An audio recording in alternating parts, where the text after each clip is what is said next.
And I'm going to broadcast us. So now attendees can start joining. Oh, great. Wonderful. All right. Oh, we're getting all our folks. Hello, welcome in. We'll give everyone a few minutes to pop on in. It's much faster than when people are trickling into the museum. Yeah. You have to like find a place to sit. Welcome everyone. So we'll give it a minute or two for everyone to join in. Thank you everyone for participating in this first experiment for online programs with the GLBT Historical Society while we're all stuck indoors practicing responsible social distancing. My name is Lee Pfeffer. I'm the museum operations manager at the museum, and so I'm also in charge of our programming. So I've been working with Noam to put this together.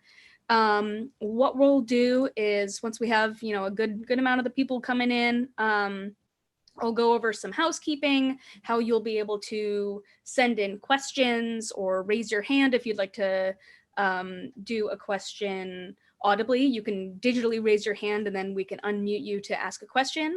And then I will introduce Noam and he will go through his presentation. And what we'll do is we'll leave about 10-15 minutes at the end for a Q&A session, and you feel free to send questions in as you come up with them. We can have them be all text-based.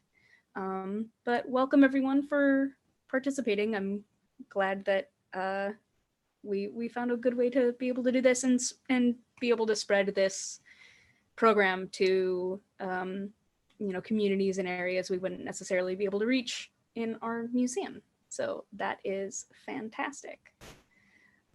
Let's see, we got 42 attendees. I just saw Terry Beswick join, who is our executive director. Hi, Terry. So let's see. Okay, so if you are an attendee, you should be able to see on the bottom of your screen a little Q&A. And if you want to send in a question, you can go ahead and send in a question through that, and that will be something that me and Noam can also see. If you would like to raise your hand to ask a question verbally when we get to the Q&A session, you can press the little Q&A button or the little raise hand button, and we'll be able to see that. If you want to test that out, go ahead and do that right now so we can see some raised hands. There you go. Yep, we got a whole bunch of them. Okay, so perfect. And so you can put your hands down when you're done, but that'll be a great opportunity. I'm gonna allow Terry to talk if he wants to say anything, just to say hello. Hi, Terry. Oh, hi. Hello. Hi. I didn't know I was going to say anything. Hi, Noam. I have my mouth full of popcorn here. Apologies. I didn't mean to put you on the spot, Terry. Okay. Welcome, everyone. And thanks, Lee, for making this happen. Well, I'm glad that we could all come together for this. So if you are someone who was not able to actually get in on this webinar, I hope that you are enjoying the live stream on our YouTube. And we're also streaming on jewishlive.org/mind-stage. And Noam will talk about being able to purchase the book and where you can do that. We were hoping to, in our in-person event, do a book signing and book sales as well, but unfortunately we're not able to do that digitally right here like that. So I'm going to go ahead and introduce our lovely guest of honor this evening. Can you mute me? I am going to mute you right here. We're all testing this out. Yes, we are talking. We are okay, testing this out. Here, I'm going to mute audio. There we go. All right. So Noam is a Jewish educator, artist, and doctoral candidate in Jewish history and museum studies at the University of Minnesota. His academic work focuses on the history and culture of Jewish communities in the Islamic world from the Middle Ages to the present. everyone, please, in your own space, give a round of applause to Noam. Deafening. Wonderful. Well, thank you so much. Thank you, everyone, for joining. I'm very grateful to the GLBT Historical Society for organizing this event and for initially offering to host it. And I was very excited to be visiting in person. And I'm very sorry that I can't join you and share this in the wonderful space that the GLBT Historical Society has created, but I look forward to visiting soon. And in the meantime, it is wonderful to be here together, nonetheless, in digital fashion. And especially thanks to Lee for handling the logistics so thoughtfully and masterfully. So let's begin here. It is my opinion that although the underlying morality or moral precept of the Bible remains the same today, there are significant and enlightened changes in our attitude toward the homosexual.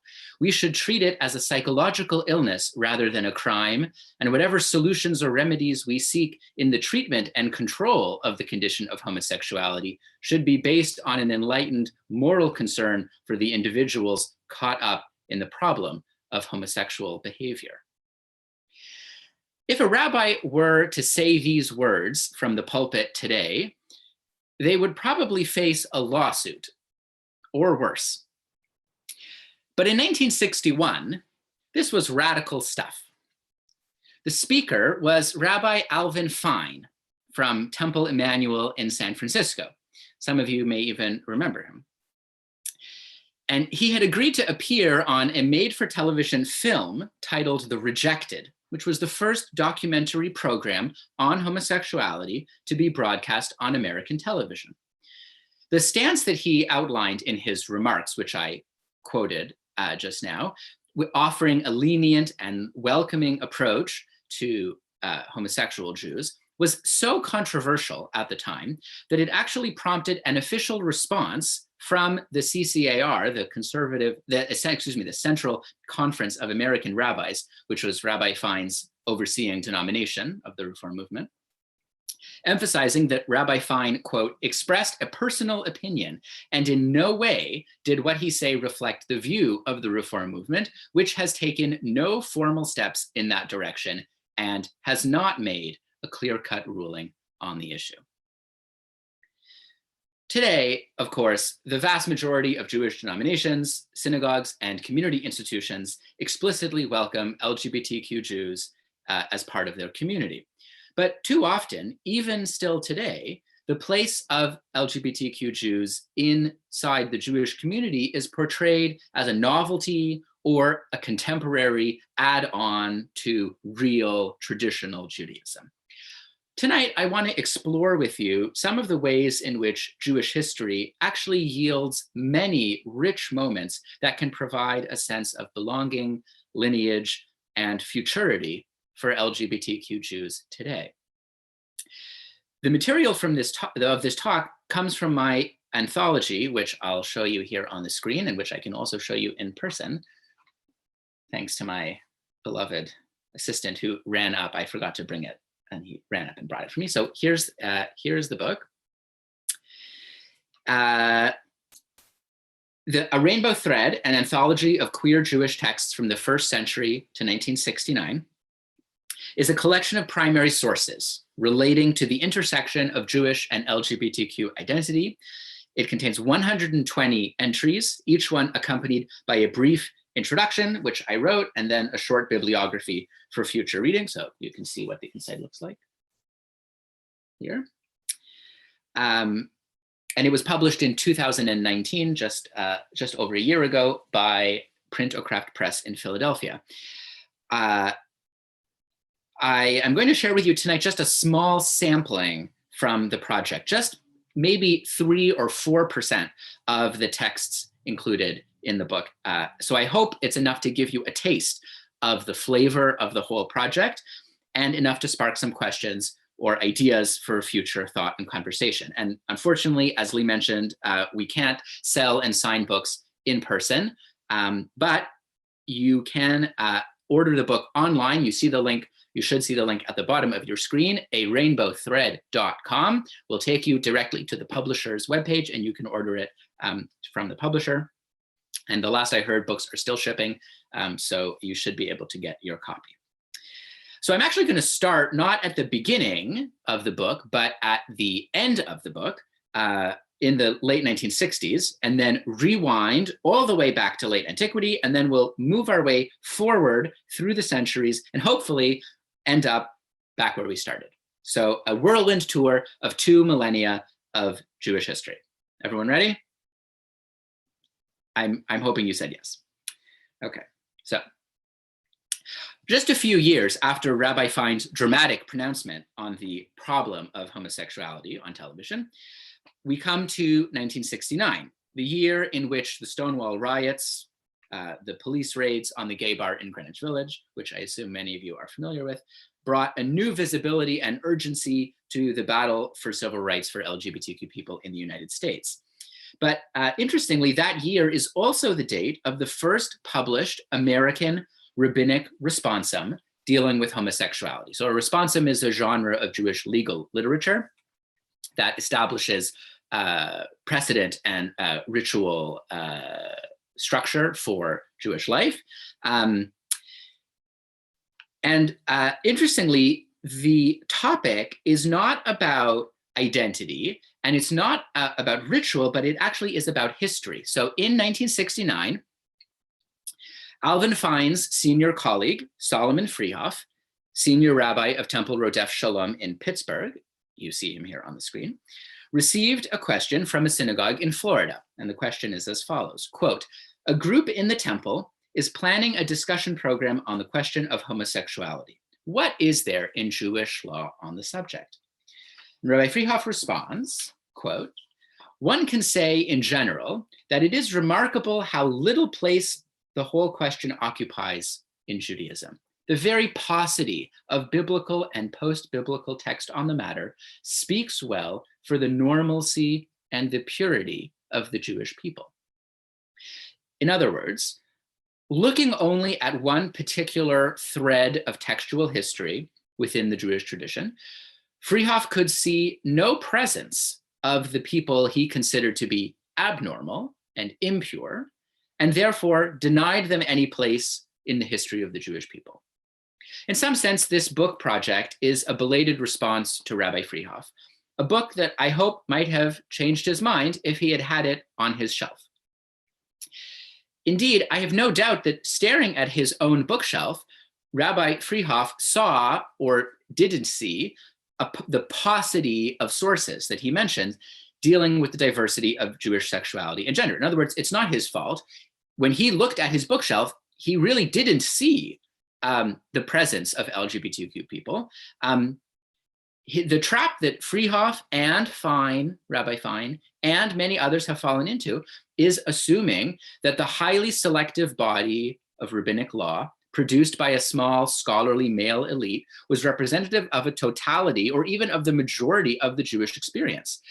Whether that determines the structure of Jewish life, as in Rabbi Freehoff's view, or whether it creates the backdrop against which modern Judaism can innovate, in Rabbi Fein's view. Either way, the mistaken assumption is that what was on their bookshelf was what Judaism said about the subject.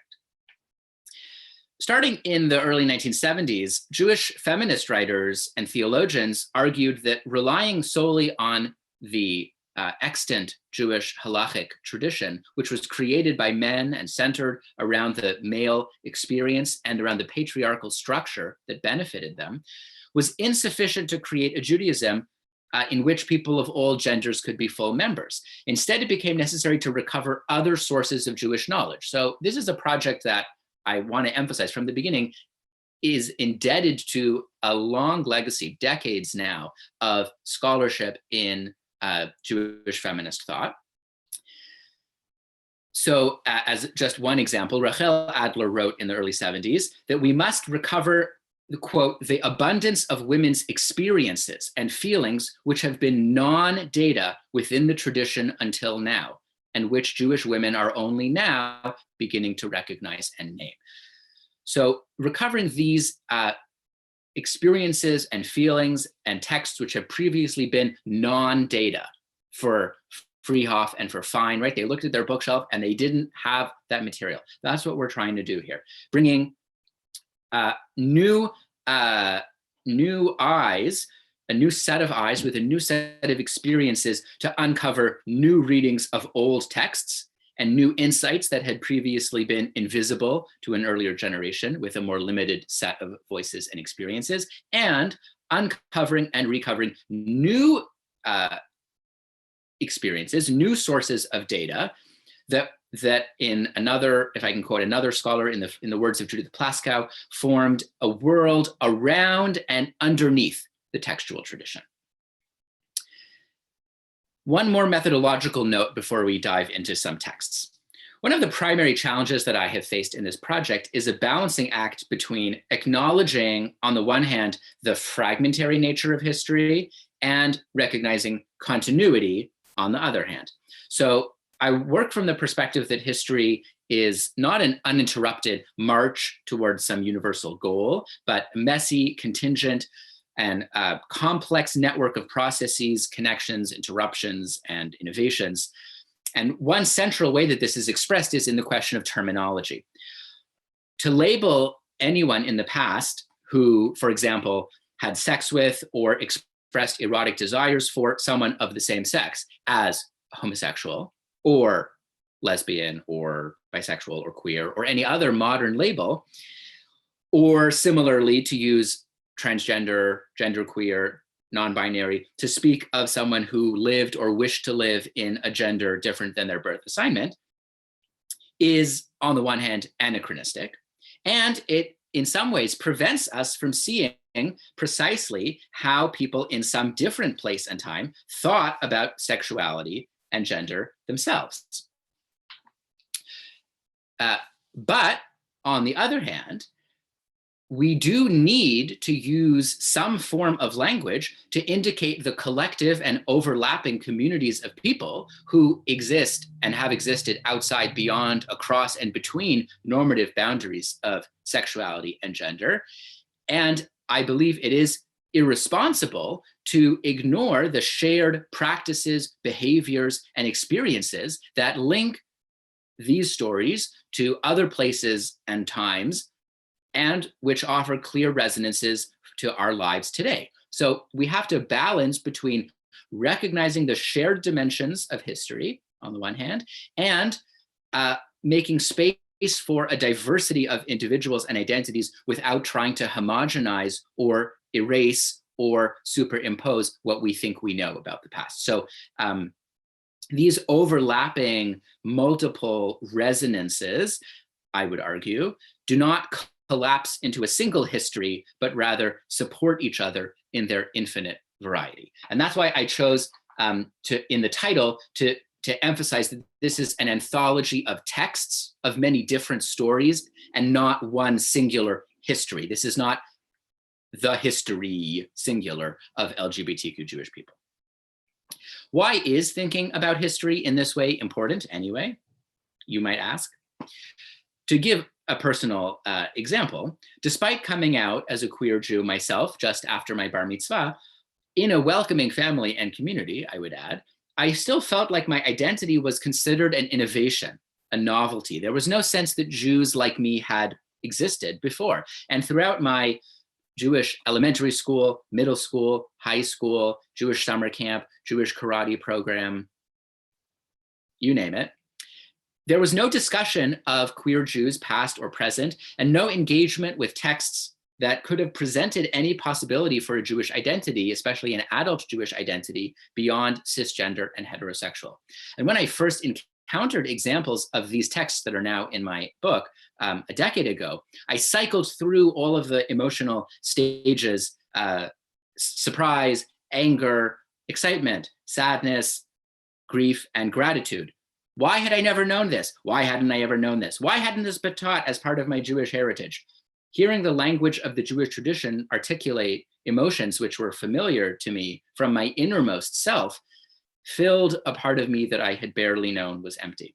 History continues to do things, to live in the present. And this project is explicitly meant to live and be used today by presenting original primary sources, many of which have never been published in English translation before, and some of which have never been published at all in any form. This project allows readers to engage directly with historical texts and challenges us to create a new future through a purposeful reflection on our past. With that in mind, then, I would like to share with you just a few excerpts of primary sources from this project that I believe might illustrate the liberating potential of LGBTQ Jewish history. These are all primary texts written or published before 1969, demonstrating that while the vocabularies and even the conceptual frameworks around gender and sexuality have varied widely across time and space, there is nonetheless a vast body of material that sits at the intersection of LGBTQ and Jewish history. Let's begin with this midrash. Oh, you're supposed to be looking, while I was speaking, you're supposed to be looking at this beautiful portrait of Claude Cahun.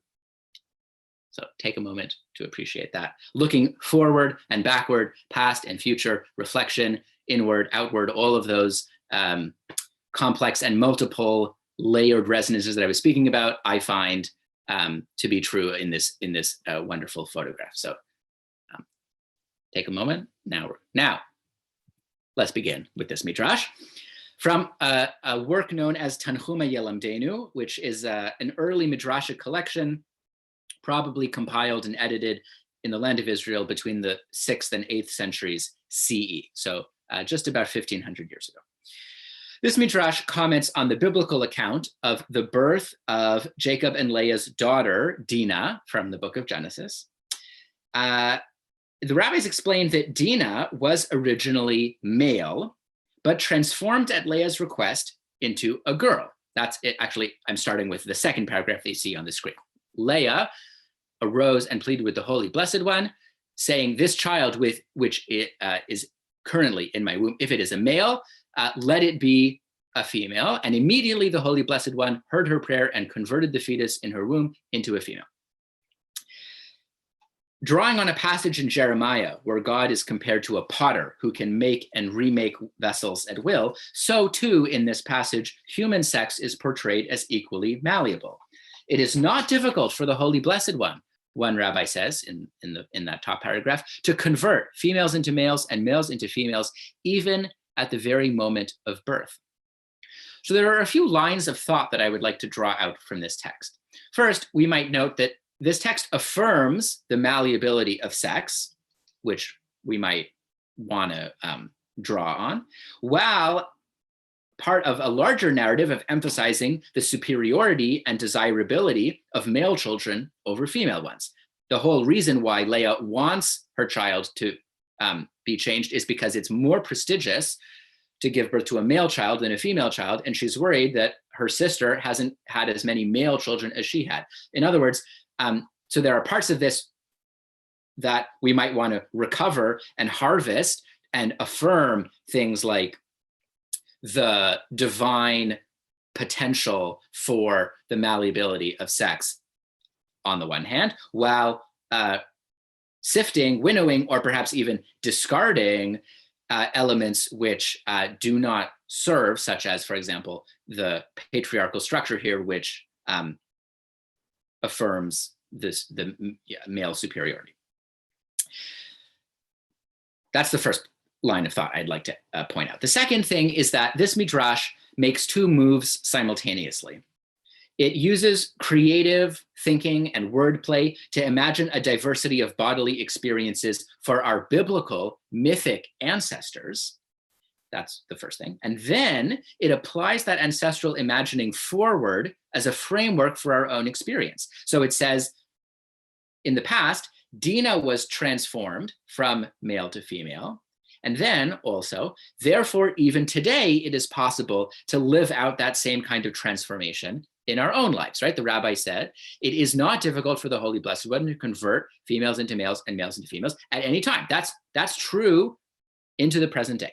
So this is where the balancing act that I mentioned earlier comes into play.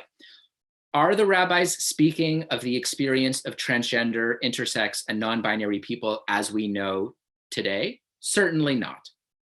But is this text useful in our attempt to build supportive communities that include transgender, intersex, and non-binary people? Almost certainly, I would argue.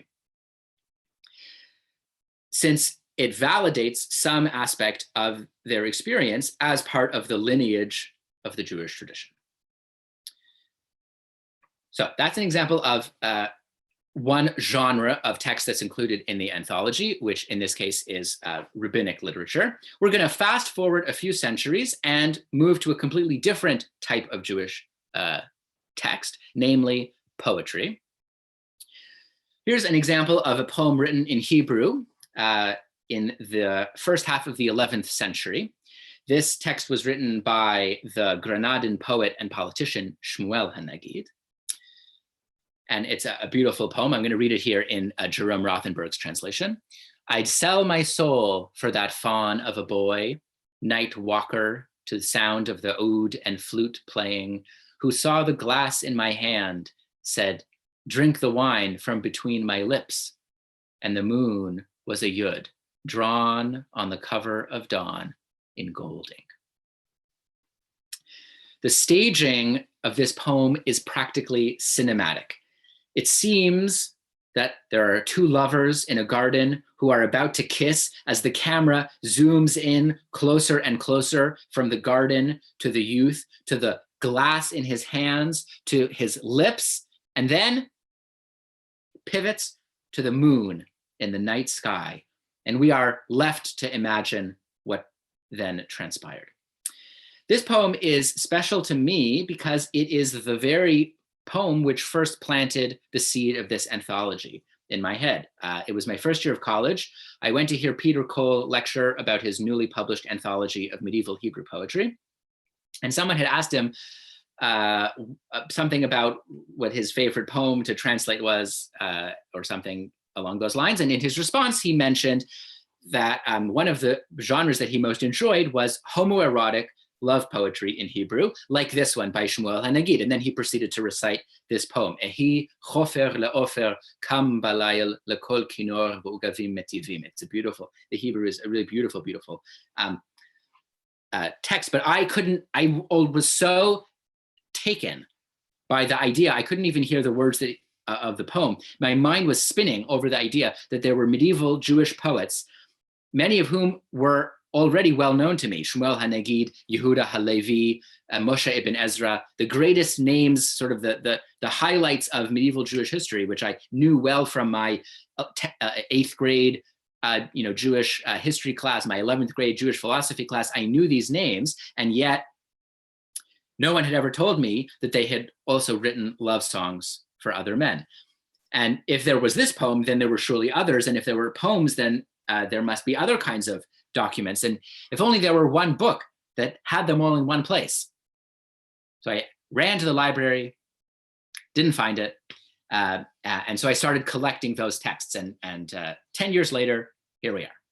So in the last decade that I've spent thinking about this poem and others like it, and there are many others like it, in the anthology, I've included 15 other examples of homoerotic poetry in Hebrew from the Middle Ages, and that's just a selection.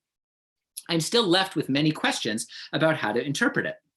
Is it evidence of a genuine experience? Is it a poetic exercise? Is it a metaphorical, philosophical meditation? Is it an imitation of a poem written in another genre or another language? We have to go back to our balancing act. We cannot say, as a historian, I believe, we cannot say conclusively whether this poem represents a personal desire of Shmuel HaNagid or Yehuda HaLevi or any of the other Hebrew poets who wrote in this genre. And to emphasize, I'm not interested in claiming Shmuel HaNagid to put in a big who's who list of famous Jewish homosexuals. That's a different kind of project that I'm not doing here. What is clear is that the expression of homoerotic desire, and that is explicit, right? We can't ignore that. The expression of homoerotic desire was valued as beautiful and seen as the subject of choice for many Hebrew writers. And these poets drew on both literary conventions that were shared with Arabic poetry of the time and with the depths of the Jewish biblical tradition. They're writing in Hebrew, they're using phrases from the Hebrew Bible and from rabbinic literature. So to give you just a clear comparison, yes, homoerotic poetry is a literary genre, but so is heteroerotic love poetry. In other words, when medieval Hebrew poets write love poetry to women, which they do, no one ever suggests that those poems are merely metaphorical or that they're divorced from human experience. No one says, oh, that they don't really mean that men and women can love each other. They're just speaking metaphorically, right? Obviously, we understand that even if a poem, a love poem to a woman is not about a personal confession of like a diary entry, it still is based in some kind of common human experience. So like in the previous text, here too, there are some elements that might be useful building blocks in the construction of a queer Jewish future, and some elements which we might need to confront. Most importantly, in this source, like in medieval poetry in general, the romantic relationship that is being celebrated is one structured around an older man pursuing a younger and usually uninterested, although in this case, not so much, partner. Something which does not meet our moral standards of consent and egalitarianism today.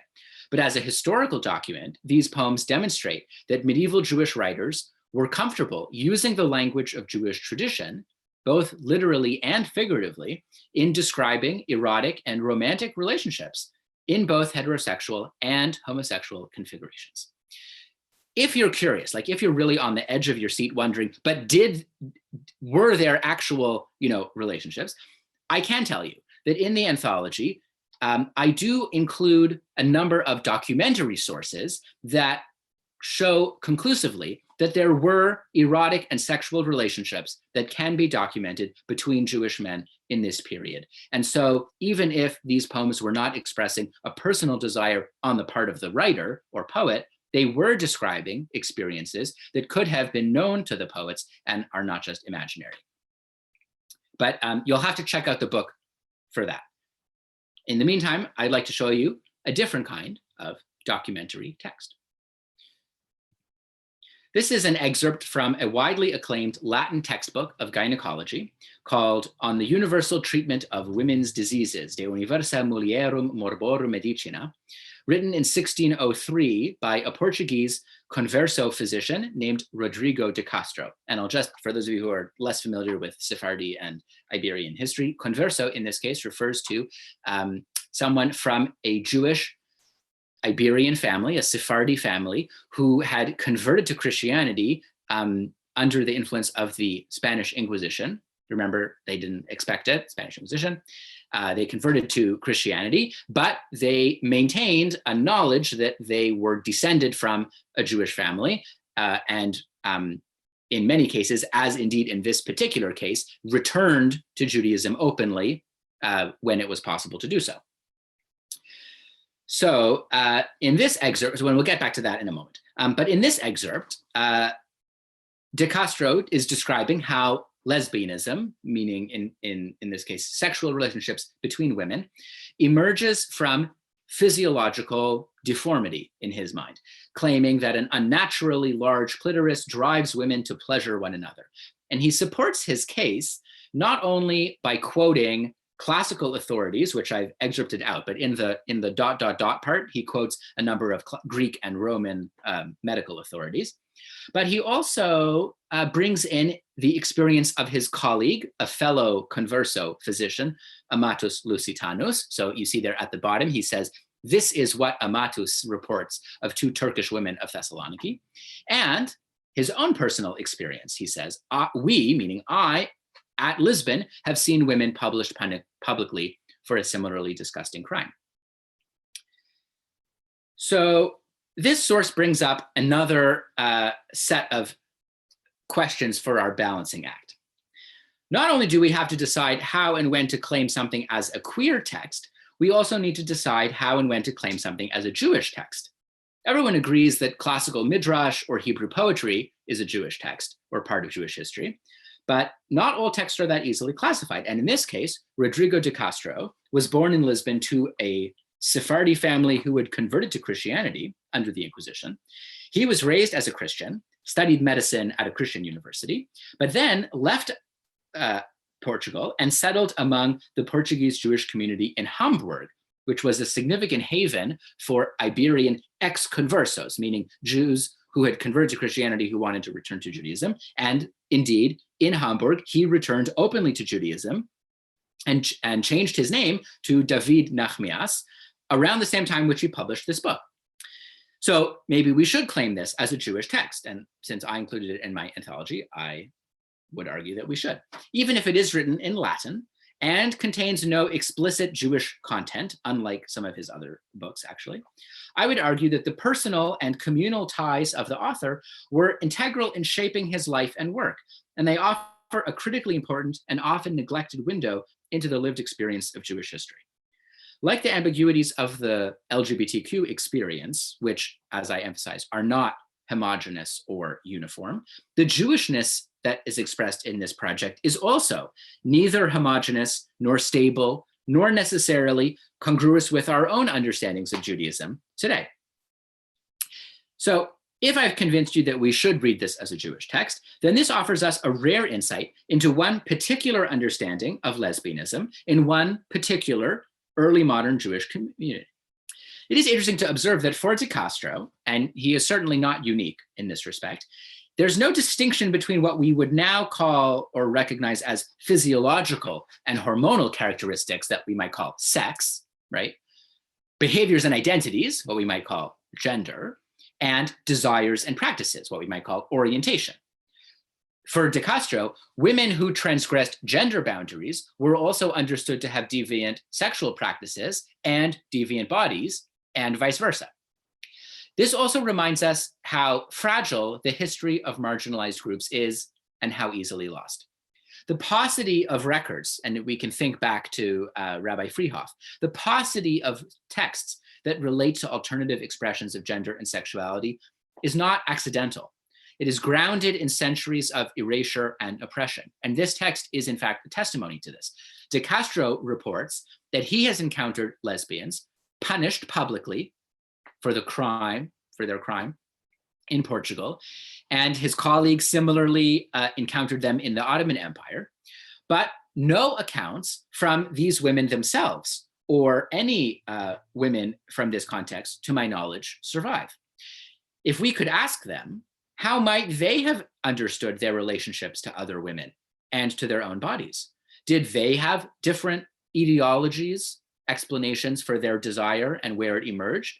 Did they feel themselves to be characterized by what de Castro speaks of here, deformity and shame? We can't know. This source doesn't answer those questions. It only points us in their direction. But in my opinion, those questions are much more interesting than really anything that de Castro has to say here.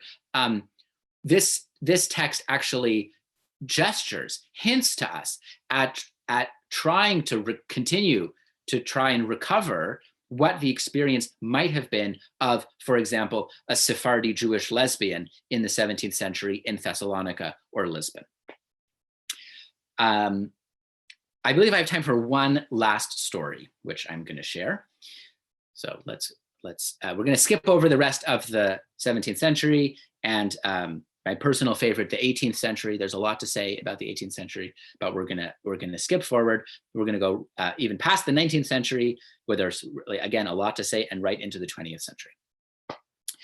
This is a newspaper report from the Vorwärts, the Yiddish Daily Forward, one of the most important American Jewish newspapers of the 20th century. And the headline reads, as you can see, zu 23 Jahren ist der Mädel geworden a Bachel. At the age of 23, the girl became a boy. And then the subtitle, a reader tells an interesting event from their shtetl in Ukraine. So the story unfolds as follows. First, for background, it's important to understand that in 1936, during the Summer Olympics in Berlin, a number of female athletes were discovered, quote unquote, to be men. Today, of course, we would understand these as intersex people who had been wrongly assigned female at birth and maybe even unknowingly raised as girls and became athletes and entered the Olympics and then, discovered whatever hormonal irregularity they might have had. But at the time, it was reported quite widely in the press, including in the Yiddish press, as women becoming men. So a reader writes in to the foreword to say, essentially, new, like you call this news? We know, we already knew about this. So the reader writes as follows. Worthy editor of the foreword. Not long ago, I read a story in the forewords about how a girl became a man. Well, that's not news to the people in the town where I'm from. Permit me to tell the story in your paper. And without even waiting for permission, off he goes, he unfolds the story, which you see excerpted here. It's printed in full in the anthology, but just I wanted to fit it all on one slide. So it's I gave you just the juicy parts. So the bare bones of the story are as follows. In his shtetl, which is called Krivozer, today it's in southwestern Ukraine, there was a young person named Bela, who was, as he says, epis nit kein Freu, nit kein Mann. Not quite a woman, but also not quite a man. One day, Bela leaves the shtetl and goes off to the big city, Odessa.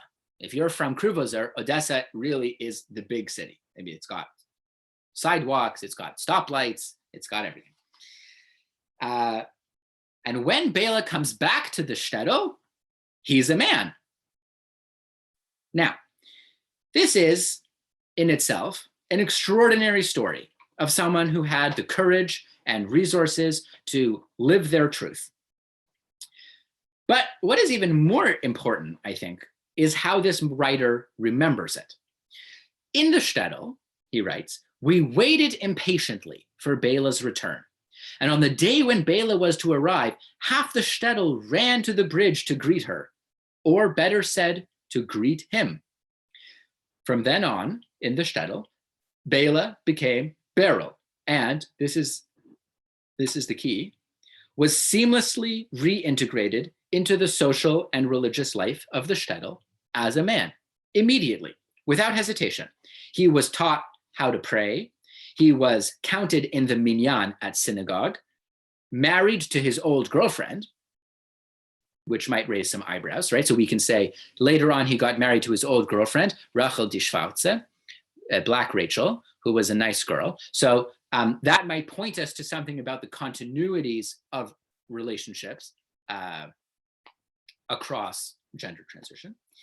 And in other words, as far as this writer remembers it, there was no hesitation, no concern about what side of the mechitza, what side of the gender barrier in the synagogue they should sit on. How do we deal with gender transition from a Jewish perspective? We have to go to the rabbi. We have to call the Committee on Jewish Law and Standards.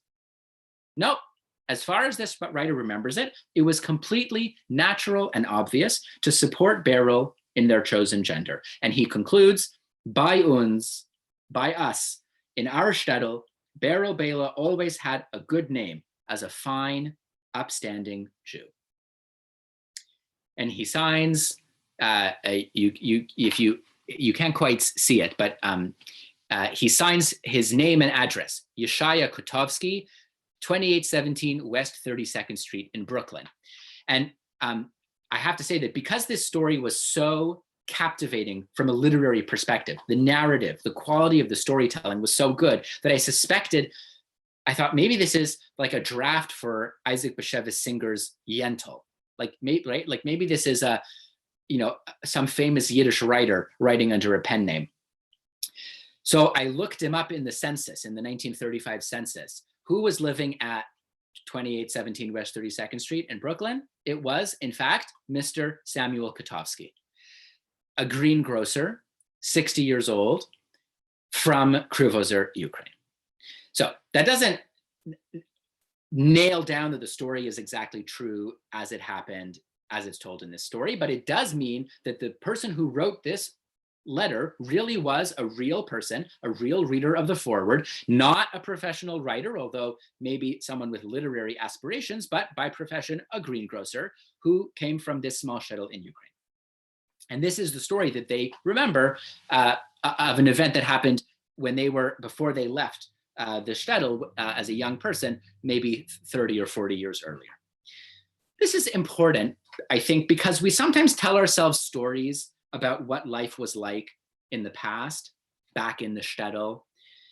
And I want to emphasize, of course, here that whatever the old country is for us, there are many different kinds of old country that we could imagine our past ancestors belonging to. And I don't mean to imply that we all came from the shtetl in a literal sense, meaning Eastern Europe. Obviously, the Jewish community has a diverse set of origins, but wherever the old country is for you,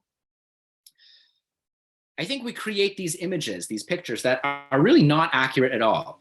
A picture of Anatevka from Fiddler on the Roof, a frozen bubble of conservatism and backwardness, a kind of stick in the mud traditionalism. I think that we like to imagine, there's something comforting about that, because we like to imagine that history always moves forward, that there's what we might call a teleology, a direction of progress that makes each generation naturally more tolerant, more radical, more accepting, more open-minded than the one that came before. And so if it always moves forward, then it stands to reason that if we move backwards in time, it will get more traditional and more conservative. Perhaps recent events are helping disabuse us of that notion. But as a historian, I think it is clear that there is no automatic or inherent progression to history. And what this story reminds us is that perhaps the shtetl, again, wherever it was more diverse than we give it credit for. And perhaps our ancestors, wherever they were more open-minded than we give them credit for. I'll take a few minutes now to conclude, and then I would love to hear from you. I think we already have some questions in the chat. These stories and the book project as a whole are not an attempt to show that Judaism really promotes this or that ideology, or really is inclusive or accepting in this way or that way. Nor are they merely an anachronistic attempt to try and point to and say, look, there were, insert identity here, Jews in the past. Look, a trans Jew in the past. Look, a lesbian Jew in the past. Instead, this project, I hope, does something deeper and more expansively imaginative, to push us to rethink what LGBTQ Judaism could be, and to encourage us to question what we have assumed about how Jews have understood sexuality and gender over our long history as a people. It offers a few directions for us to move in. It offers a few places we can go. We can reread classical canonical texts with new eyes to make space for new possibilities of identity within a Jewish framework. We can bring back to the center Jewish lives and experiences that have been marginalized and purposefully erased to enrich the range of possible models from our heritage. And if we carefully attend to the complexities and multiplicities of Jewish identity in the past, I think that will help us work towards recognizing the same complexities in ourselves. LGBTQ Jewish identity is so often imagined as existing in spite of or in opposition to the world of Jewish tradition. And those are the stances that I began with of Rabbi Fein and Rabbi Freehoff, whether in a positive way or a negative way. LGBTQ Jews are asked how they reconcile the contradiction of their identity, how they overcome the obstacles of Jewish text. But what I've tried to show in this book is that Jewish history does not have to be an obstacle to overcome. Jewish texts do not need to be a contradiction to reconcile. Instead, they can be a source of strength and inspiration. They can invite us into the process of constantly rereading, reimagining, and revisiting our understanding of what Judaism has meant in the past and what it can mean for us today and in the future. Thank you. That was wonderful. Thank you. Thank you. Thank you. Thank you, everyone.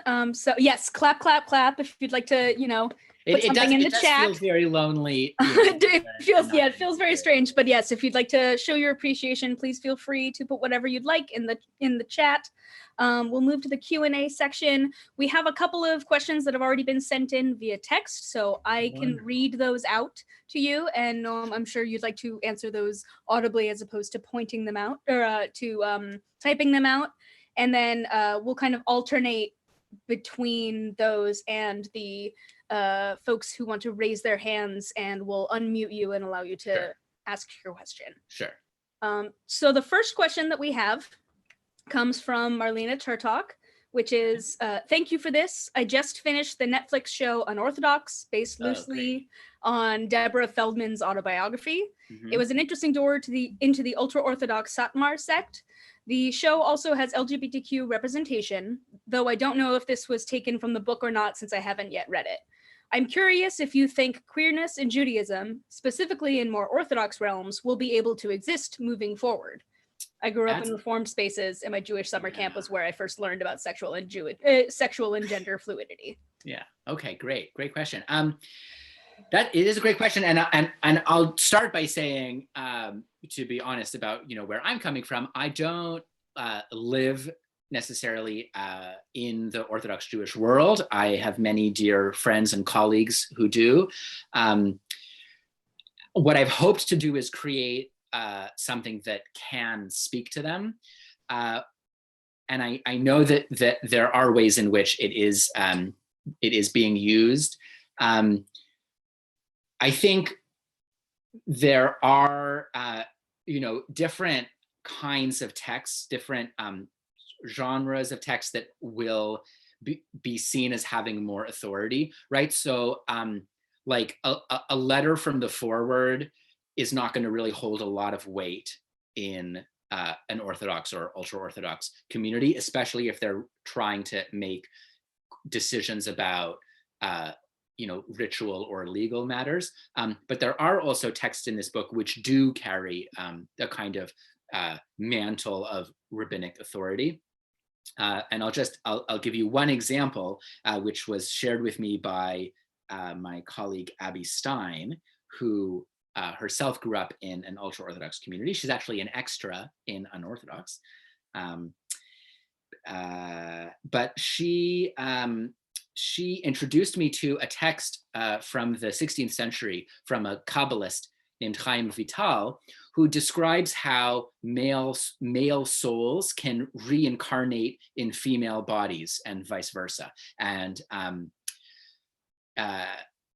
that text actually gives a mechanism for understanding or explaining the experience of a trans person by analogy in a way that is understandable within the ultra-Orthodox community. Does it resonate for every trans person? No, for sure not. But what I've heard from Abby is that she's brought this text to her own family and said, look, I know you have political and ideological stances that you feel like you can't agree with my life or my choices, but here's like an explanation that you can understand that might help you like agree that at least I'm not making this up, like this exists.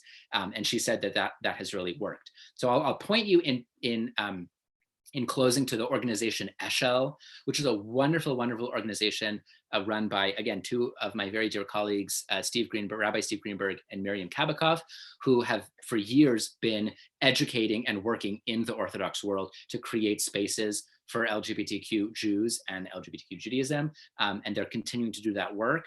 They are on the front lines, and there has been a lot of movement. It's hard to see from the outside, but on the inside, there is a lot of movement, even just within the last few years, and I think we'll continue to see that. So I'm looking forward to seeing what kinds of things develop. Wonderful. It's funny that you mentioned Abby Stein, because we actually did we co-sponsored an event that she recently did in San Francisco as well. So our next question is from Quinn. Quinn, I'm going to unmute your microphone and allow you to ask your question. So go ahead. Hi. Hi, Quinn. So this is actually Ari. Quinn and I are watching this together, and I just wanted to jump in. This is over here. So first of all, just thank you so much for writing this book. It's been really, really meaningful to me in my own process towards getting my degree in Jewish history. Oh, wonderful. Oh, I love that. I love to hear that. To see more people doing this kind of work of curating text and, engaging in the work of constructing archives. I wanted to ask you specifically about the role of queerness as otherness in the context of constructing this anthology. One of the things that I've found really fascinating in exploring queer studies is this idea of queerness as being fundamentally opposed to normativity. And when I'm seeing texts like the ones that you're bringing up here, especially the last one, the letter from the forward, which shows that this was not in any way non-normative as far as the community was concerned, and there was like a natural and organic process through which that person was integrated into their community. Can we, from a historian's lens, understand these people and their experiences to be queer if they are so normalized by their context, both from a time standpoint and as far as their community? Yeah, that's a great question. And thank you. And I don't think I'm going to be able to solve it in a few minutes. So I'll share a few thoughts. I mean, I think you're absolutely right to point to a tension that, in some sense, I think we are wrestling with today when we think about what are the goals that we're working toward.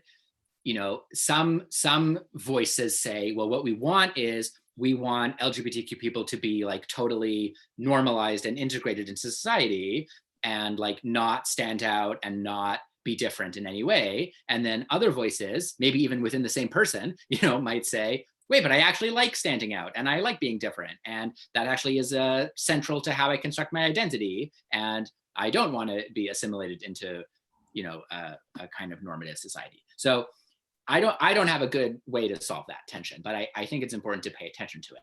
I think we definitely do see that historically. And what I've tried to do in this anthology is bring a variety of different ways in which we can see historical characters wrestling with that themselves. And some of the stories in this book are really about in some ways, even the story of Beryl Bela, just to give an example, on the one hand, you say, okay, well, yes, Beryl totally is not unusual and not different. They just get reintegrated into the shtetl and get married and kids, picket fence, regular life.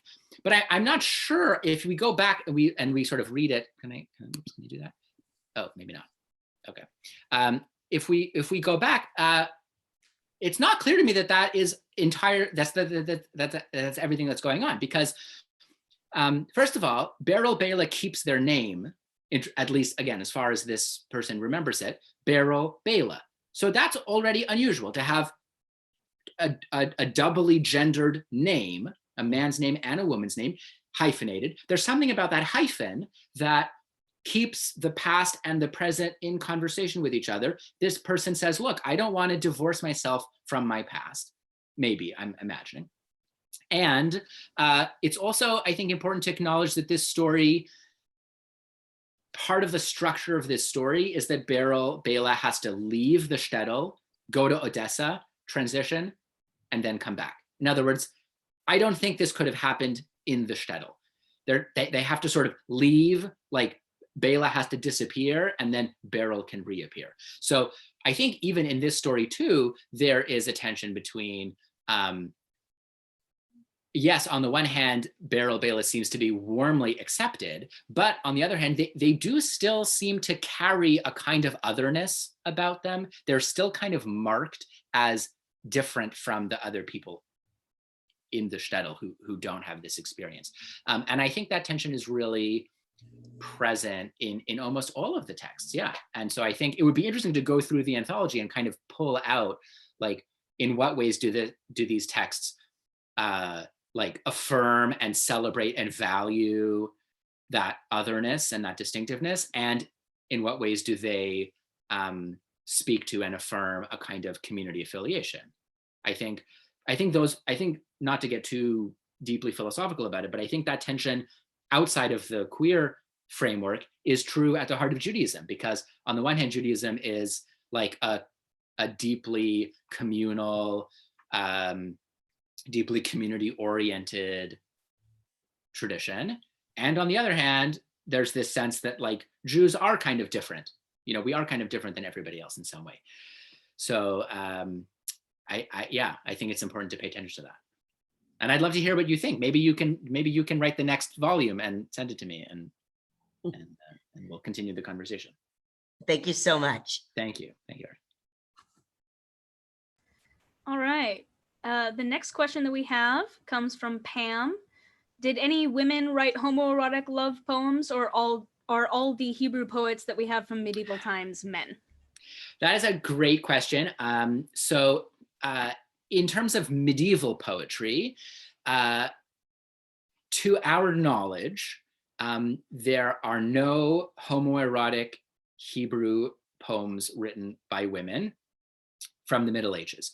There is one Hebrew poem written that's attributed to a woman from medieval Spain, but it's not clear whether she actually wrote it or whether it's a man writing in a woman's voice, and it's addressed to her husband. So that's, like, not so exciting. But there are a lot of really interesting examples in the anthology of women writing love poems to other women, whether we want to call that, like, lesbian poetry or lesbo-sensuous poetry or homoerotic female poetry, whatever. We have I have a number of examples from the 19th and 20th centuries of Jewish women writing poetry in Hebrew, in Yiddish, in Russian, in English. I'm trying to think what other: English, Russian, Hebrew, Yiddish, German. So Emma Lazarus, for example, probably one of the most well-known Jewish female poets of the 19th century.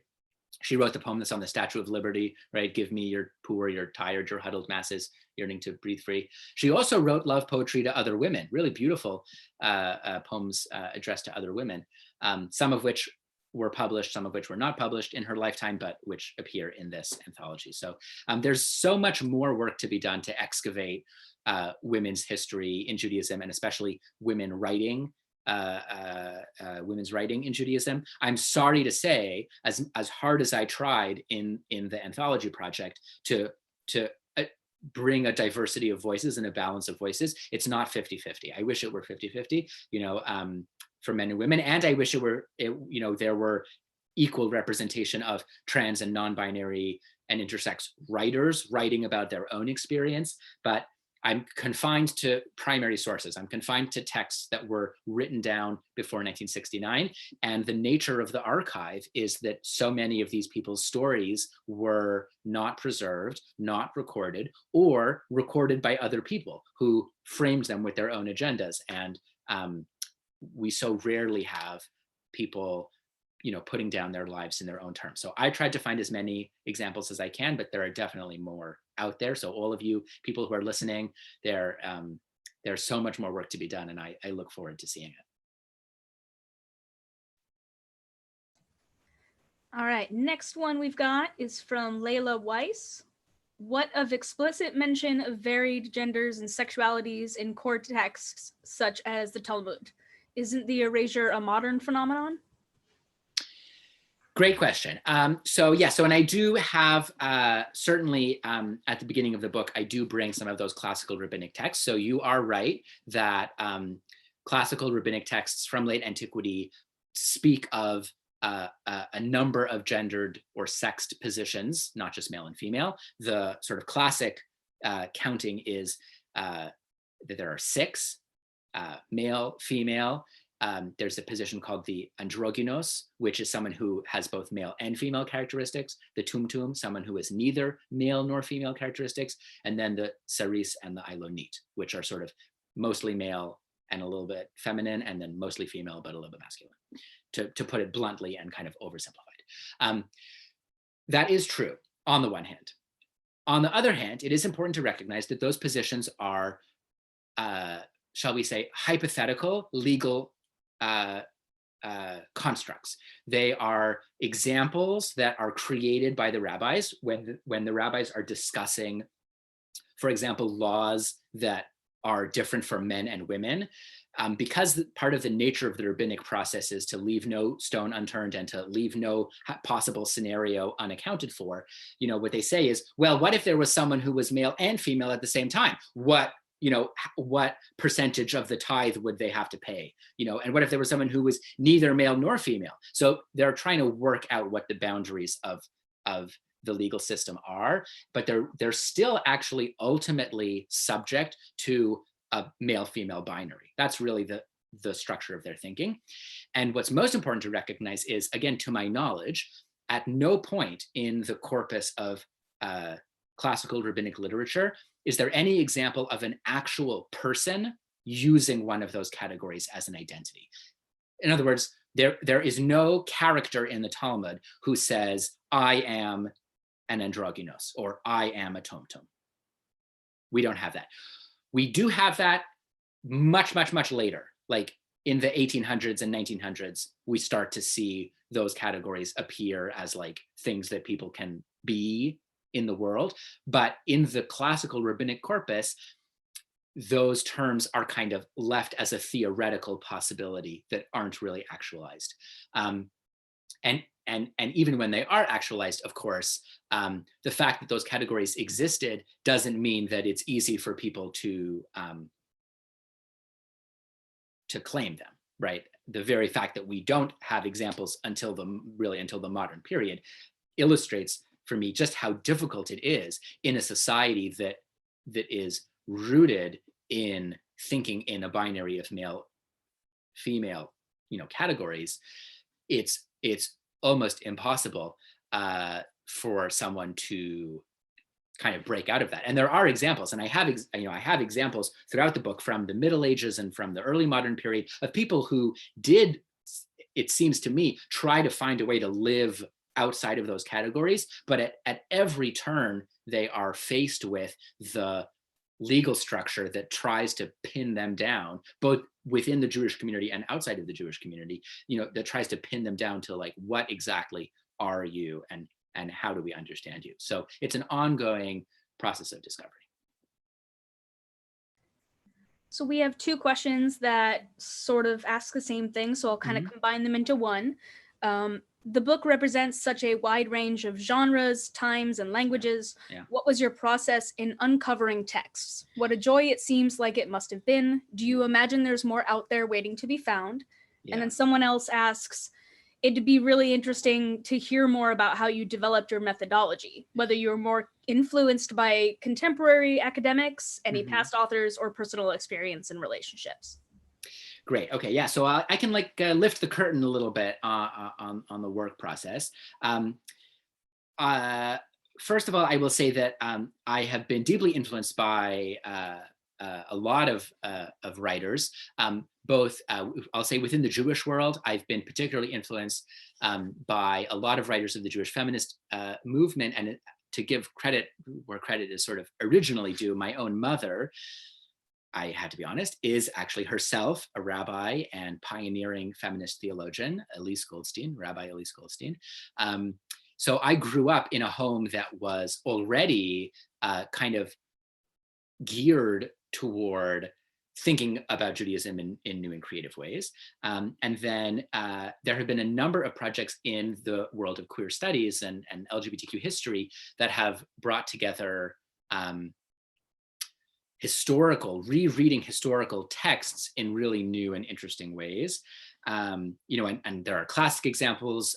So the anthologies, for example, of Jonathan Ned Katz and John Boswell, Terry Castle were really influential. Lillian Faderman, God, there's like so many. Jose Esteban Munoz was a big influence on me in thinking about how do we use history. Carolyn Dinshaw, all of these scholars, both in the Jewish world and in sort of the queer studies world, are thinking about history in a way that is, Munoz has this phrase where he says that the past is a field of possibility to act in the present. So we kind of go back to the past, we excavate it, we like dig it up like archaeologists, but what we're looking for are actually not just like pieces to put in a museum case behind glass, but we're actually looking for things that we can reassemble in new ways in the present. So that really inspired my methodology. So then what I did in terms of like, how do you actually do that? I combed through every text that I could find, every book that I could find, every essay on LGBTQ identity, and just like combed through their footnotes and found, you know, every text followed those footnotes back to the earlier footnotes until I got back to a primary source. And that got about half the material. And then I kind of mapped it out. I laid it out on the floor. I put pins in a map, and I tried to see, okay, what do I have and what's missing? Whose voices are missing? So geographically, chronologically, thematically, who's not here? And then I thought, okay, now I need to do some targeted, you know, research in those areas. And because I'm an academic, I'm a Jewish historian, and I have many colleagues in the field, you know, in other areas. So I just, you know, basically emailed a lot of people and said, hey, you're you know, a scholar of Ottoman Jewish history, or of Yemenite poetry, or of like medieval Jewish literature, or of Yiddish newspapers, or whatever. Like, have you ever? I'm writing this anthology. Have you ever come across material that that might fit? And I was amazed, actually. So many people generously sent me, you know, stuff from their own research, from their own archival findings, stuff that they, you know, had found that they were working on. And so I can't take credit. I don't want to take credit for, you know, discovering all this material. So much of this material was uncovered by other scholars working in their own fields. And what I've done is kind of harvest it and bring it all into one place. Some of the texts were sort of lying there waiting to be harvested, and some of them took a lot of work. I have to say there's no way that this anthology could have been done without the internet. There's I mean, Jonathan Ned Katz wrote his anthology of LGBT American history in like 1976. I can't even imagine doing this book in 1976, like going to a library with a card catalog in drawers. I can't imagine. I mean, I know people did it, but I mean, I've done it. But so much of this anthology was facilitated by the access to digital materials, digitized rare books, digitized newspapers, searchable, you know, searchable historical books, and of course, being able to instantly email scholars in Australia or in Spain or in Israel or in Argentina. So I'll just give you one example of a really amazing text, which was both wonderful and hard at the same time. I knew that I really wanted a text that, you know, as sad as it would be, I wanted to really confront the reality that deviant sexual behavior had consequences, and could have serious consequences, and in some places could get you killed. And I felt like it was important to be real about that. And I was speaking with a colleague who works on medieval Spain, and they pointed me to an article about sexual behavior in medieval Jewish society, which in one of its footnotes referenced a court record of a Jew who was sentenced to death for the crime of sodomy in the early 1400s. So I really wanted to get that text. So I could see from the footnote that it was an archival document from the Royal Archive of the Royal Archive of the Crown of Aragon, which is in Barcelona. So I emailed the archivist in Barcelona and said, hey, I am looking for this text. And they emailed back and they said, actually, there is no text with that file number. And I said, no, there has to be a text with that file number because it's cited in an article. So then we went back and forth a few times. Finally, they very graciously went into the archive and found it. It has actually a different number. So it just goes to show you can't always trust even a footnote.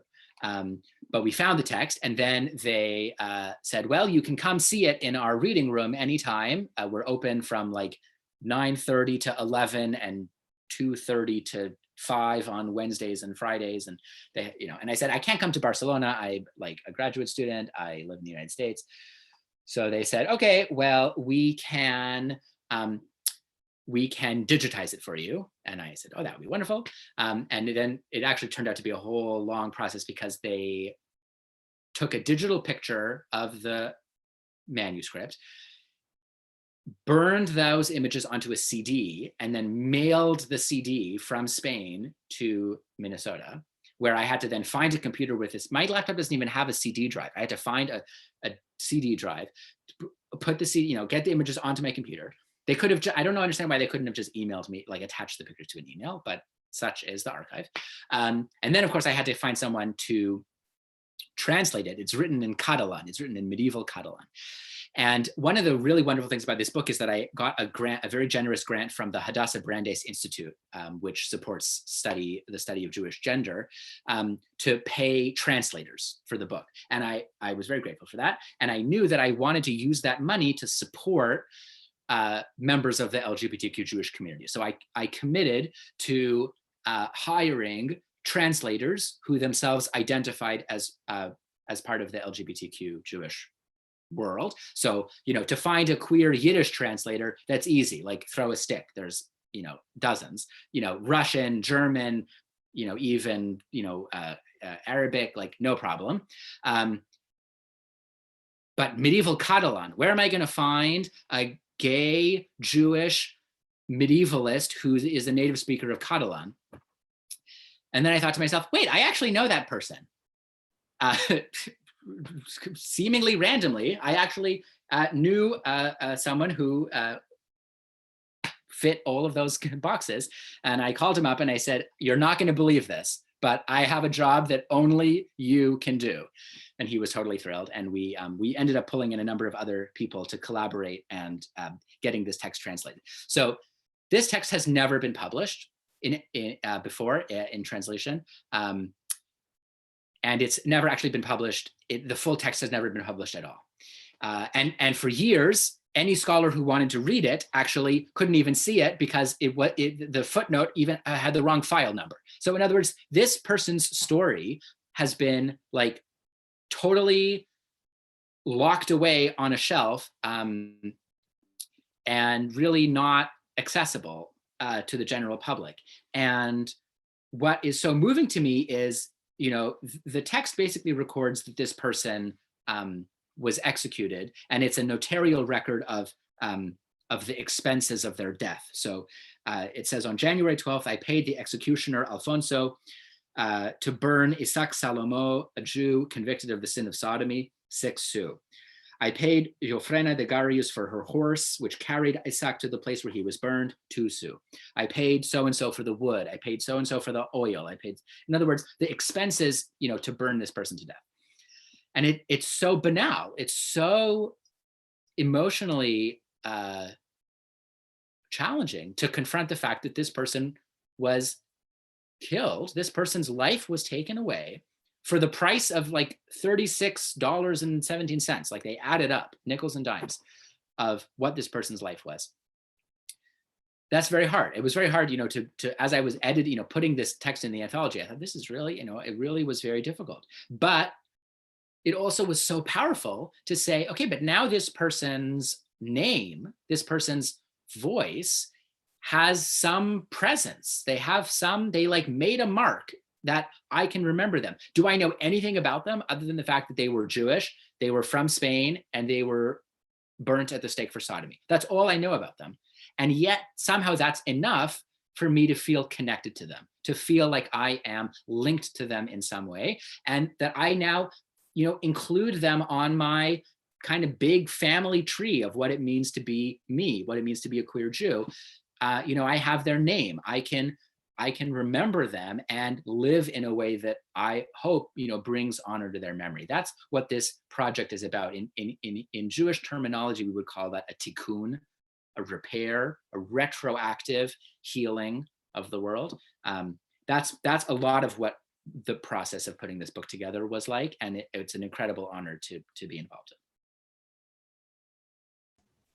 All right, we've got time for a few more questions here. I've got two again that talk about the same thing. Jillian Meyer asks if the 1936 foreword that you were reading from is the same foreword that exists today. Yeah, same foreword. And Randy Alfred asks, did the writer in the foreword say whether Beryl was accepted and counted in the minyan? Yeah, absolutely. I mean, Beryl was clearly counted in the minyan.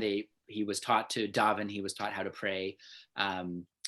Of course, we have to reckon with the fact that what that implies is that when Beryl was raised as a girl, he was not taught how to pray. As a girl in a shtetl, he was maybe not welcome in the synagogue. So again, we like bump up against the patriarchy.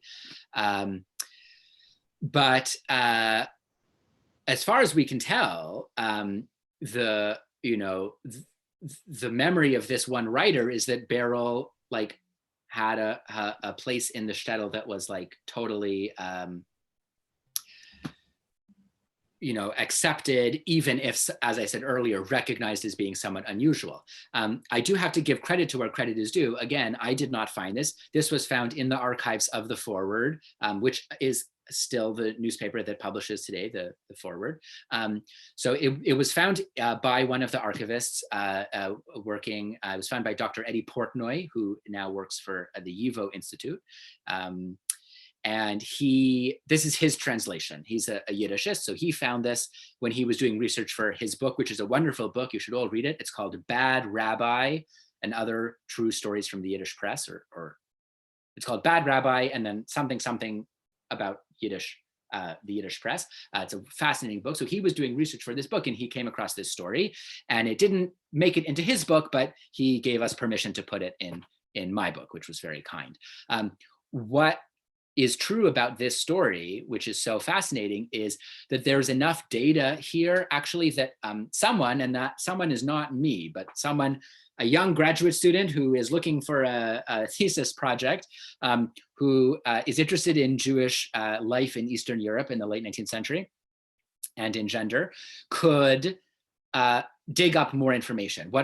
All I know, I was able to identify the writer, Samuel Kotowski, but what I wasn't able to do is identify any information about Beryl Bela. But one could find census records from Krivosur. One could find newspaper reports from Russia. One could find medical reports from Odessa. In other words, there may be more to uncover that may eventually lead us closer to the story of Beryl Bela, closer to their own experience. That would be a great research project for a different researcher.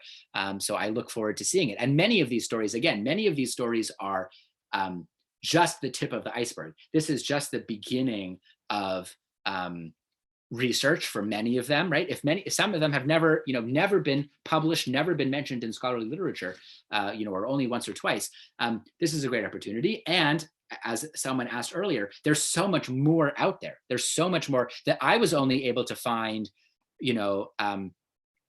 through my own research, things that I stumbled across, things that have been archived, things that have been digitized, things that have been mentioned in other places. But for sure, there is so much out there that has not yet been made accessible. And this is my, I would give my soapbox here for the important work that archives and libraries and museums, especially local archives and places like the GLBT Historical Society, are doing in recording, preserving, collecting, and making accessible these experiences and narratives, oral histories, talking to your elders, going out and collecting old newspapers, and bringing even things that you might think are not that important.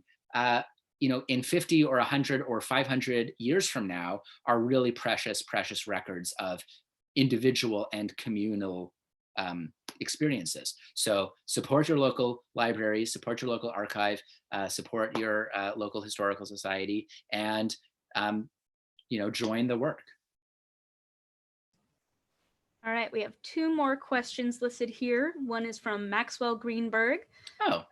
Thank you for your work. My question is this: is there a reason you did not use the term crypto Jew when you described Rodrigo de Castro as a converso / new Christian / ex-converso who openly practiced Jewish ritual? Yeah, well, I knew Max would ask me a tough question. There is not a real thoughtful reason why I said converso and not crypto Jew, other than I don't really know enough about de Castro's identity and experience at any given point to say much with confidence. As many of you, and certainly Max knows much better than I do, the complexities of what it means to be living in this period, in this time and place, and navigate between Christian and Jewish identities is very layered and very complicated, and adds to some of the complexities of all of the kinds of identity that we're talking about. So in the case of Rodrigo de Castro, in his medical textbook, he doesn't seem to be writing like as a Jew. So maybe it would be apropos to speak of him as either a converso or maybe a crypto Jew at that point. But it's not, around that time, and I don't know exactly when, maybe it was before, maybe it was after, when he returns kind of openly to Jewish practice in Hamburg, and then he's writing other books in Portuguese or in Latin about Judaism, then he's really not a crypto Jew. Then I think he's really just a Jew, like maybe an ex-converso. So, at different points in his life, he might have fit into different identities. With Castro, with de Castro, it's sort of interesting. With some of the other stories, and Max may be familiar with the story, with one of the stories, which to me is really even more complicated, which is the story of someone who also was kind of balancing between these identities. So this is someone who was born in a Sephardi family in southwestern France and given the name Esther Brando or Brandon, and raised as a young woman, but who lived for years as a man under the name Jacques Lafargue, and actually as a Christian man. So this person carries both Jewish and Christian and male and female identities, and they seem to move between them. And they work as a sailor. They work on ships, and they actually end up across the Atlantic in the French colonies of North America, of what is today Quebec. And they're kind of exposed, right? They're discovered to be a Jew and a woman, and the authorities try to get them to convert to Christianity, and Jacques/Esther refuses. And they ask, what's so interesting is they ask this person, they say, why have you concealed your sex during these past years? Like, why have you lived as a man? But their response is, I didn't want to live with my family, and I wanted to enjoy the same liberty as the Christians. So their response is actually not, it's not clear like whether they're actually speaking about their choice to live as a Christian or their choice to live as a man. And it's not clear which of those is sincere and which of those is the mask, and are they doing it out of their own deep-seated identity, or are they doing it out of their desire to live, and see the world, and to what extent are they motivated by professional or social opportunities, and to what extent are they motivated by like personal identity? These multiple boundary crossings and these multiple layers of identity are very hard to determine, especially when we don't have material from the from people themselves speaking, right? Like when we're kind of looking at it from the outside. So I've tried to be careful with terminology to say, as much as possible, here's how I could describe this person's life, but I don't know how they themselves might have identified. And that's true, whether we want to use the word queer, that's true whether we want to, use a different kind of term. But as much as possible, I'm trying to do this kind of backwards, like I want to acknowledge how their life resonates with me, but I so it kind of moves from the past to the present, but I can't say that my present, allows me to know what their experience in the past was like. So it sort of goes only in one direction, if that makes sense. Was there a second similar question? They were different. I just wanted to let you know that we've got this is our last question coming up. And then if we have a little bit of time, I actually have a question of my own. But to wrap things up, we have a question from Mark Stein, saying, I appreciate your comments about the slipperiness of Jewishness, the issue of who counts as Jewish. As a secular Jew, I often feel less quote unquote othered for my queerness in Jewish contexts than I do from my non-religious orientation to Judaism. How does your book address this issue? Can you point to some specific examples from your book that provide us with a usable queer secular Jewish past? Wow, that is a great question. Yeah, that's a great question. And there are a lot of really interesting texts that speak to that. Most of them that are coming to mind are in the later periods, like in sort of the first half of the 20th century. You get some really interesting articulations of secular queer Jewish identity, both in the United States and in a different way in Israel in interesting ways. Yeah, I'll just give you one example. And I'll give you two. I'll give you sort of one example that's really two examples, which is that there were a number of activists in the early gay and lesbian rights movement in the United States in the 50s and 60s who were Jewish, who clearly drew from their Jewish heritage as part of their organizing and activism, but were adamantly secular and spoke very rarely about their Jewishness in public. And the two examples that come to mind that are included in my book are Franklin Kameny from Washington, D.C., and a lesbian activist who is lesser known, but is, I think, very, very important, named Pearl Hart, who was a lawyer who lived in Chicago for many years, and who was the legal advisor for the Mattachine Society in Chicago. And so both Pearl Hart and Frank Kameny and many other activists are, and they speak about this, in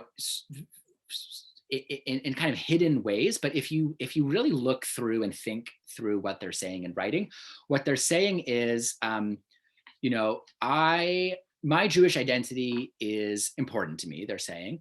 As a secular Jew, my Jewishness is not about religious or ritual observance, and it may not even be about community affiliation. Like it may not be about belonging to a Jewish community, going to synagogue or anything like that. But it pushes me to act in the world in a certain way. It pushes me to fight for certain values. It pushes me to affirm certain truths about human dignity and about human rights, and about the need to build a more just society. Those I think are very clearly drawn from their Jewishness, but they're framing it in a universal way. And some of their writings are really, really powerful, and I think should be more well known. So I've included a few examples of their writing in the book, and I encourage you to sort of follow up the leads and read more about them, because there's part of, and I'll just conclude by saying this was actually one of the big gifts of this book to me, which is, I'll be honest, I knew very little about LGBTQ Jewish life in North America before my time, which I'm embarrassed to say. I mean, I'm a historian. Like, this is my job, is to know things about the past. And like, I had never heard of the Mattachine Society. I had never heard of, the Daughters of Bilitis. I had never read, One magazine. And I learned so much in the process of writing this book about the ways in which my life and my communities and even the way that I can think about and talk about my identity have been shaped by the ways that other people, even not that far removed from me, even just a few decades ago, were fighting and thinking and writing about it in general, and in some very serious ways, specific ways, so material ways. So that was a real, it was sort of embarrassing to realize how little I knew about my own history as a queer Jew, both in terms of the Jewish history, but also in terms of the queer history. And one of the great gifts of this book has been pointing the way for me to continue reading and learning. So it's been a wonderful journey, and there's always more to learn about. And I am so glad that you've all joined me on that journey. And I encourage you to continue to keep reading and learning yourselves. And please get in touch with me. I'd be happy to direct you in more, if I can be of service, to direct you to more in more ways. I'm happy to point you to that. Lee, do you have one last question?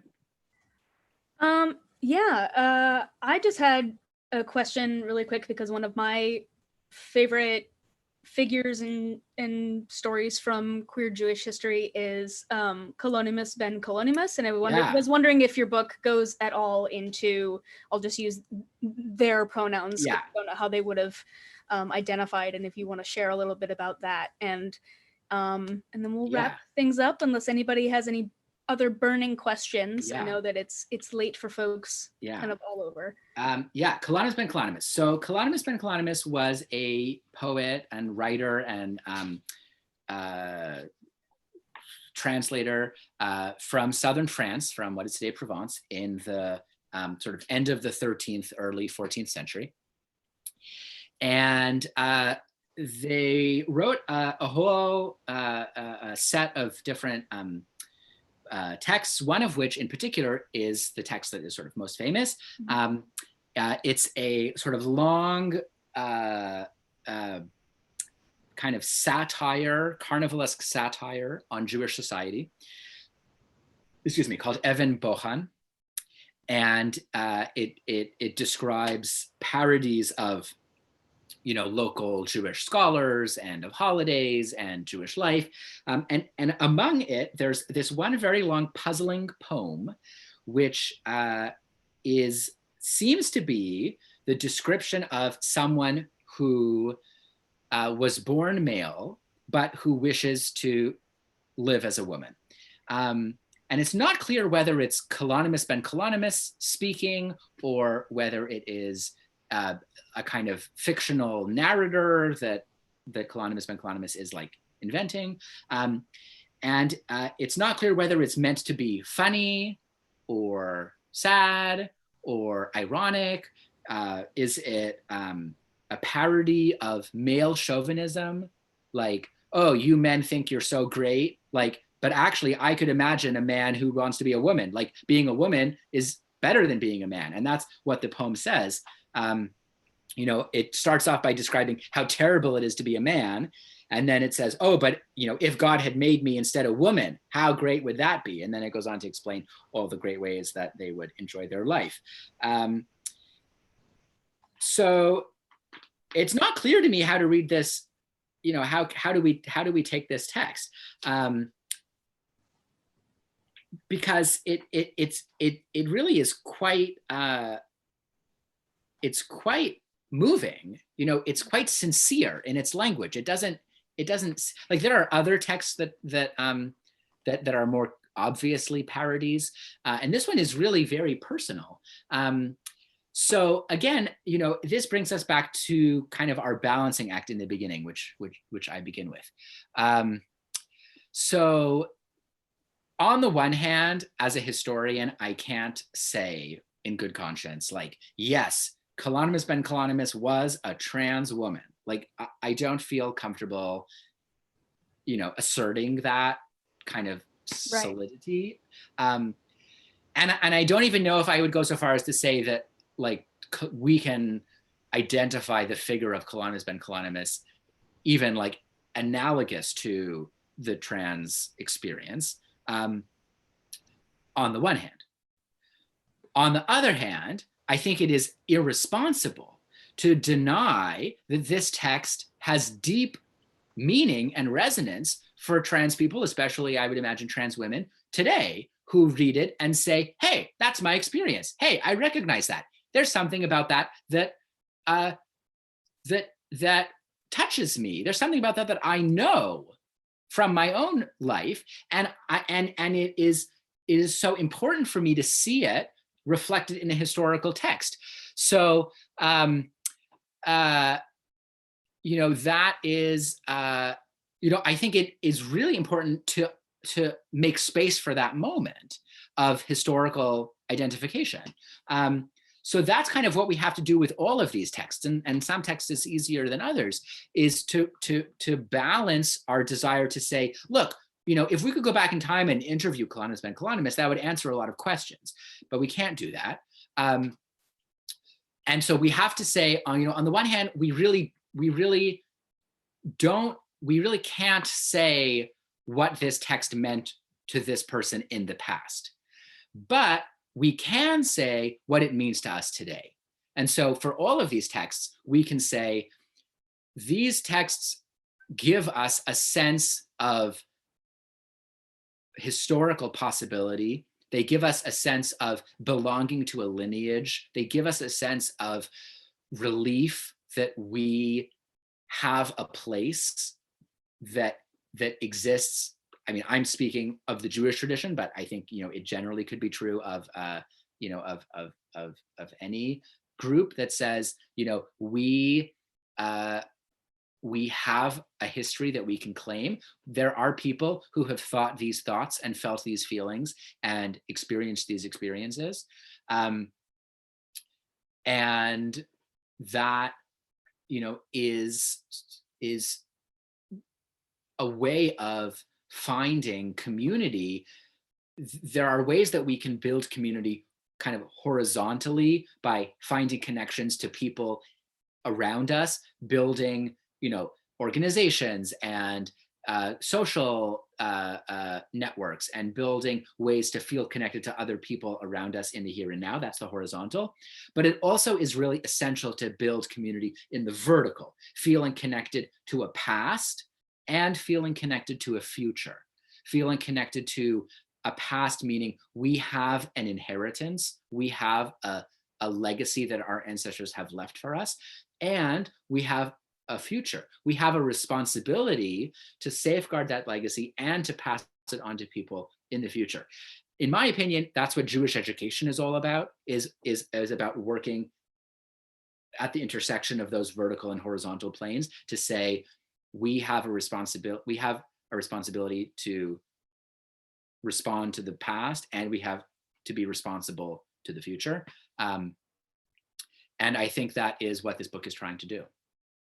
So that's where I'll leave you.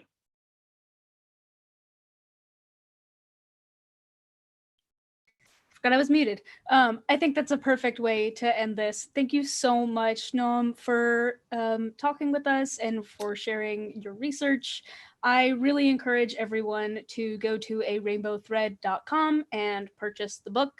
And maybe sometime in the future, when we're all allowed out of our houses, we'll host another event and folks will be able to get their books signed. I love that. That's wonderful. So yes, I'll just say one more time. You can also get in touch with me personally at noamsienna.com. So NOAMSIENN. Is it on there? No, just the book website. You are labeled on your little video. Yeah, NOAMSIENNA.com, noamsienna.com. That will give you more information about the book, about myself, how to reach me if you're interested. This was a wonderful, wonderful opportunity to share. Thank you so much for all the questions. Thank you, Lee, and thank you to the GLBT Historical Society for all the wonderful work that you do. I hope to visit you soon before long. And in the meantime, stay safe and healthy and calm. And if you're looking for some good historical reading, you know where to find me. Yes, thank you so much. Thank you everyone for your questions. And if you want to see more of these, we're going to be having a whole bunch of programming coming your way in this new format. So please check our website, check our Facebook. You can go to www.glbthistory.org, which is our website where you can find a whole bunch of information. And you can also donate to us while our doors are closed so that we can kind of continue into this year strong, even though we have closed our doors to admissions while COVID-19 is going on. Thank you so much, everyone. And now I will let you all go to whatever else you need to do in your homes. Thank you so much. Have a great night. Have a great night, everyone.